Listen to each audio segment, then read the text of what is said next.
Today we are getting into the actual literal mechanics behind those sharp turns.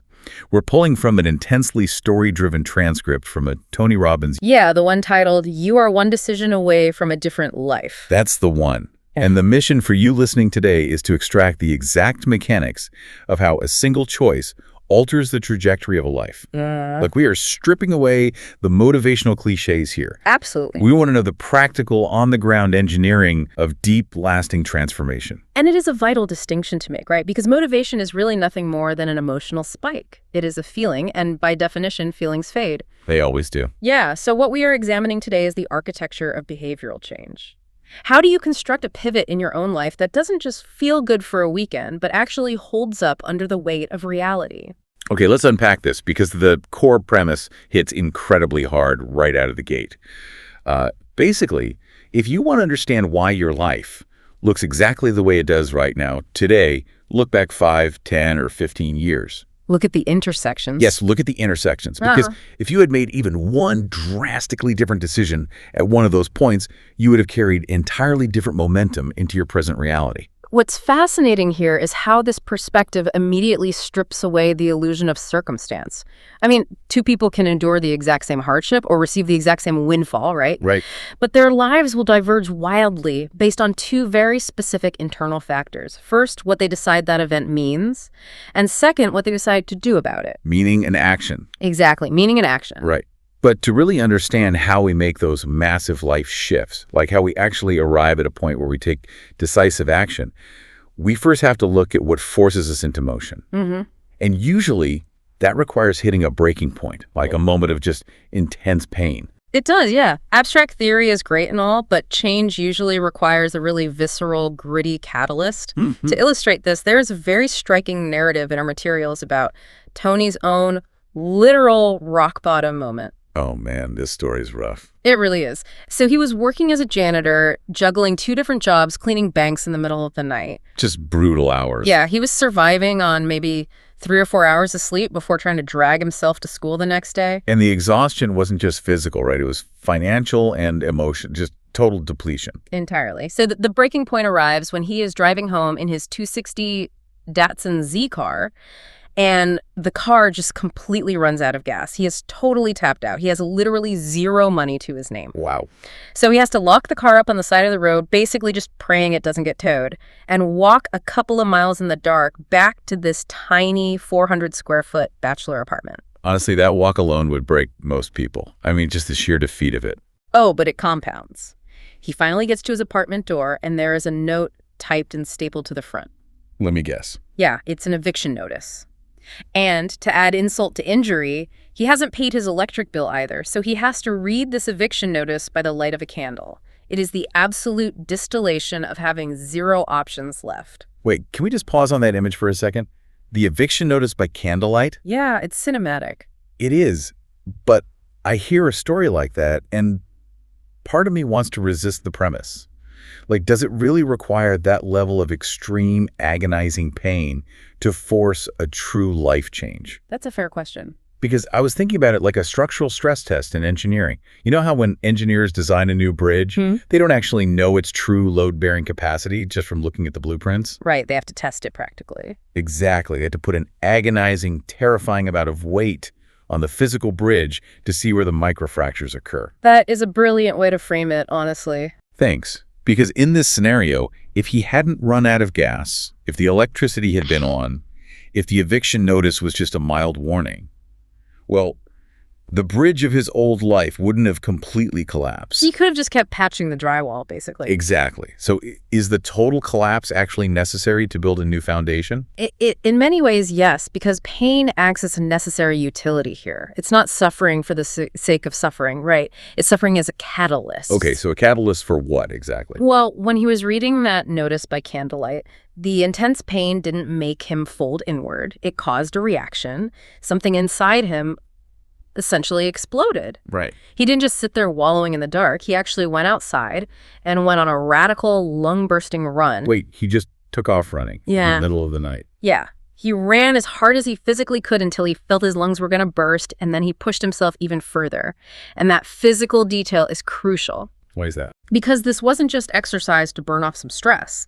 This was a deliberate shift in his physical physiology to disrupt his mental syntax. Okay, a deliberate shift in physiology to change mental syntax.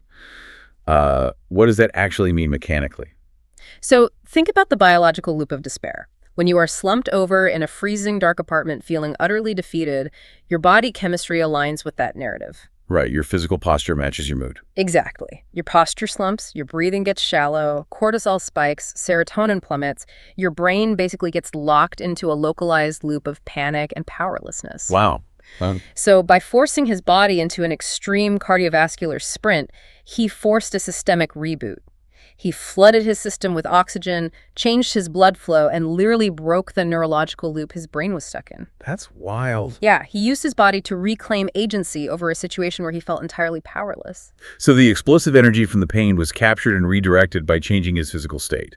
That makes sense. But raw energy burns out, right? Oh, absolutely. I mean, you can't just sprint your way out of poverty or run away from a toxic relationship forever.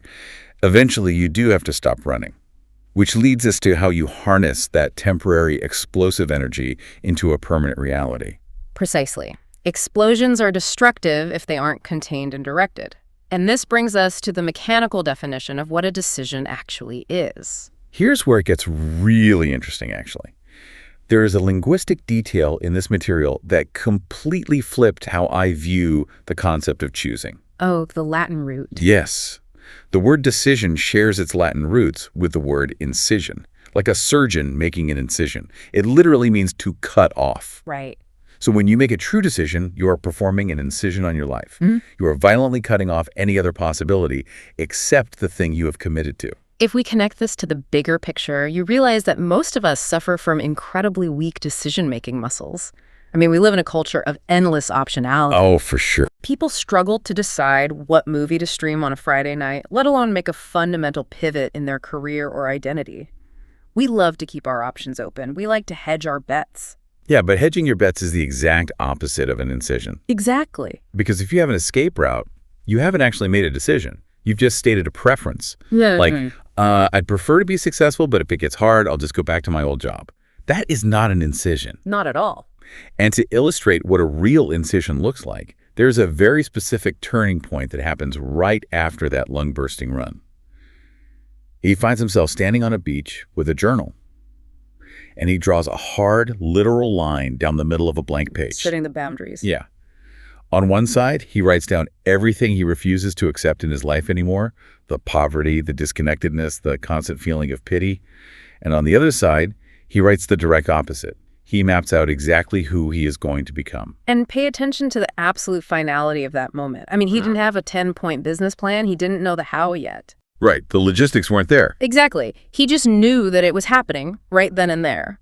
The how is entirely secondary to the incision. When you mentally and emotionally cut off all retreat, you force your brain to find a way forward. That's a great way to put it. Your commitment literally becomes the power source that figures out the logistics. And we cannot ignore the raw metrics of what happened after he made that incision. Because he cut off his other options, the trajectory completely warped. The numbers are insane. They really are. He went from making roughly $38,000 a year to earning over $1 million in just 12 months. Wow. And on the physical side, he dropped 30 pounds in 30 days and a total of 38 pounds in 6 weeks. And what stands out most about that physical transformation is that it was described as relatively effortless. Okay, hold on. Losing 38 pounds in 6 weeks does not sound effortless. It sounds like starvation and misery, honestly. Yeah. How could that possibly be effortless? It sounds contradictory, I know, but the psychology behind it is fascinating. Think about why we overeat or drink too much or numb out with endless scrolling. To escape, usually. Right. It is almost always a coping mechanism for underlying stress and internal conflict. You are agonizing over a choice, you are stressed about your finances, you are carrying the heavy cognitive load of indecision. So it's like the background noise of your brain constantly running calculations. Exactly. But the moment you make a true incision, that internal conflict dies. The debate is over. Because the decision was made with absolute finality, all the physical tension and emotional upset he'd been carrying simply evaporated. That makes so much sense. Right. He wasn't constantly burning willpower trying to decide if he should change. Without the underlying stress, he didn't need the excess food to cope anymore. The psychological desire to overindulge just vanished. Wow.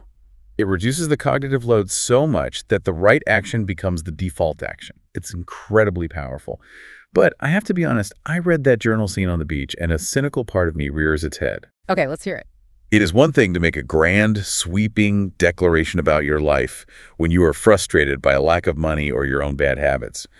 That is an internal conflict you brought on yourself, right? Okay. But how does this framework hold up when the universe throws something chaotic and violently out of your control into your lap? Does the incision still work when you were dealing with extreme external trauma? It is the ultimate test of the theory, really. Can you maintain agency when the world literally blows up in your face? And to test this, our material introduces the story of W. Mitchell. And it is not for the faint of heart. No, it's not. Mitchell was in a horrific motorcycle accident. He is riding down the highway, and the gas cap on his bike unexpectedly pops off. Fuel spills all over him in the engine. The friction from the tires as he frantically tries to stop causes a heat ignition. Just terrifying. In an instant, he is engulfed in flames. He suffers incredibly severe, life-altering burns. A literal nightmare scenario. And this is vital to remember. This is an external event. He didn't manifest this. He didn't cause this through a bad attitude. It was a chaotic, devastating accident. Right. And this is exactly where I struggled to apply the idea of a decision. It is easy to say, I'm deciding to be wealthy when you are broke in an apartment. Right. But how in the world can anyone realistically just decide to have a positive attitude when their skin is literally on fire, when they are lying in a burn unit fighting for their survival? It's hard to imagine. It feels almost insulting to tell someone in that level of agony, hey, just make a decision to see the bright side. It sounds dismissive if you view decision-making as a light switch, yeah. Yeah. But Mitchell's own psychological response proves the mechanics we've been talking about. How so? Well, later in life, when asked how he maintained such profound optimism and built such a successful life after an event that would destroy most people, Mitchell said something incredible. He said, I guess I never figured out how bad it was. Meaning what? He was in denial. No, not denial. He actively hijacked his own nervous system before the trauma could wire itself into his identity. Okay, break that down for me. When a crisis happens, the human brain desperately searches for meaning. If you don't intentionally assign a meaning to the trauma, your brain defaults to evolution's safest narrative, which is victimhood and fear. I am broken, the world is dangerous, my life is over. The default preservation mode. Exactly. But Mitchell refused to let his nervous system adopt the narrative of a victim. While lying there in recovery, he actively scanned the horror for an angle of advantage. His internal dialogue was, there must be an opportunity out of this somewhere. Oh, wow. So he made the incision right there in the hospital bed. He cut off the possibility of being a victim. Exactly. The core truth here is that life is inevitably going to rain on your parade. It is a statistical guarantee. Nobody gets out unscathed. Right. If you are alive and interacting with the world, tragedies, betrayals, and accidents will happen to you. The question isn't if it will happen, and it isn't even when it will happen. The only variable you actually control is what are you going to do when it happens? Because the event itself doesn't dictate your future. Your immediate directional response to the event dictates your future. And that brings us to a brilliant visual concept in the material, which is the 10-degree shift. The geometry of our choices. I couldn't stop thinking about this when I read it. The concept asks you to imagine that you are heading in a very specific direction in your life. Okay. And right now, today, you make a tiny, almost imperceptible 10-degree shift in your trajectory. If you just hold your fingers out and look at what a 10-degree angle looks like, it seems totally insignificant, right? You haven't even really moved. Really a nudge. But if you take that new 10-degree trajectory and you project it out over time, a week, a month, a year, 5 years down the road. The compounding effect? Yes. You end up at a completely, entirely different destination. You arrive at a fundamentally different destiny because of one tiny change in direction. It's amazing when you visualize it like that. And think about how this applies to you, the listener, right now. You might not be sitting in a burn unit, and you might not be reading an eviction notice by candlelight. Maybe you're just stuck in a mediocre job or a relationship that has gone stale. Which is incredibly common. Right. So a 10-degree shift isn't quitting your job tomorrow or filing for divorce. A 10-degree shift might just be changing the tone of voice you use when you speak to your partner, or deciding to read one chapter of a book every morning instead of hitting snooze. And what is profoundly beautiful about the 10-degree shift is that it doesn't just alter your physical location in life over time. If you sustain that shift, it fundamentally alters the dimension of who you actually are. Changing your actual dimension. Yeah. We aren't just talking about surviving trauma or changing external circumstances. We are talking about the ultimate goal of deep dimensional transformation. To explain the mechanics of that transformation, there is another geometry analogy that perfectly captures the difference between superficial change and real growth. Oh, the shapes analogy. Let's do it. So imagine for a moment that you were born a square. You have square values, you hang out with other squares, your whole existence is bounded by a flat 2D square world. Okay, I'm a square. But eventually you get restless. You feel like something is missing. You think there has to be more to life than just having sharp corners. So you seek out change. Exactly. You go to a seminar, you read a book, you change your daily habits, and boom, you become a circle. You smooth out your edges, you're round, you flow with the bumps of life better. Sounds like an upgrade. It does. But after the initial excitement wears off, you find yourself feeling a familiar emptiness. You realize that even though you look totally different and you roll instead of sliding, you are still fundamentally unfulfilled. Why is that? Because a square and a circle exist in the exact same dimension. They are both entirely flat. You've changed your shape, but you haven't changed your depth. This raises an important question, though. If changing from a square to a circle is just a surface-level, two-dimensional trick, how do we actually break out of flatland? How do we achieve actual transformation? You have to become a cube. You become a cube. True transformation is not about rearranging the furniture in your life or adopting a new aesthetic. It is about adding a dimension of depth. Adding that third dimension. Exactly. You deepen your empathy, you richen your resilience, you experience more of your complex nature. But the crucial, profound insight here is the structural reality of a cube. What is a cube actually made of? Well, it's made of squares. Like, could you ever construct a 3D cube if you didn't have the 2D square as your base? No. Precisely. You do not lose your past. The eviction notices, the bankruptcies, the horrific accidents, the embarrassing failures. You don't erase those experiences or pretend they didn't happen. Right, you don't just sweep them under the rug. No, and you don't try to smooth them into a circle either. You build upon them. Yeah. They become the foundational base that gives you the structural integrity to pop up into the third dimension. It gives those painful moments utility, which brings to mind the caterpillar metaphor we see toward the end of our dive. Oh, that's a powerful one. Think about the biological reality of a caterpillar wrapping itself up inside a dark cocoon. From the outside perspective, and almost certainly to the nervous system of the caterpillar itself, it feels like death. Complete darkness. Yeah, it is dark, it is incredibly restrictive, it feels like the absolute end of life as a caterpillar. But it isn't death.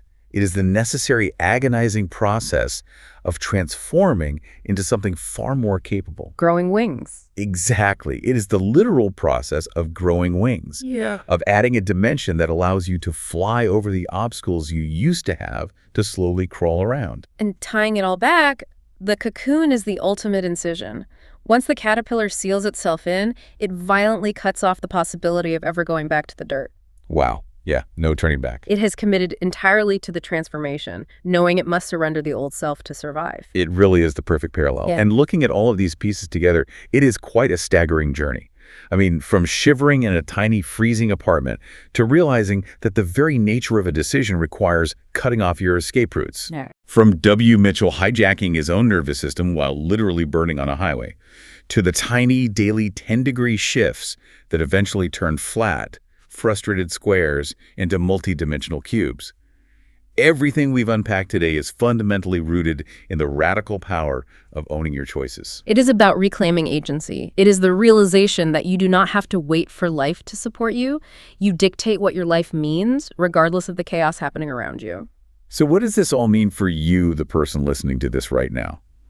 There's a very direct challenge embedded in this philosophy. Don't just be a talker.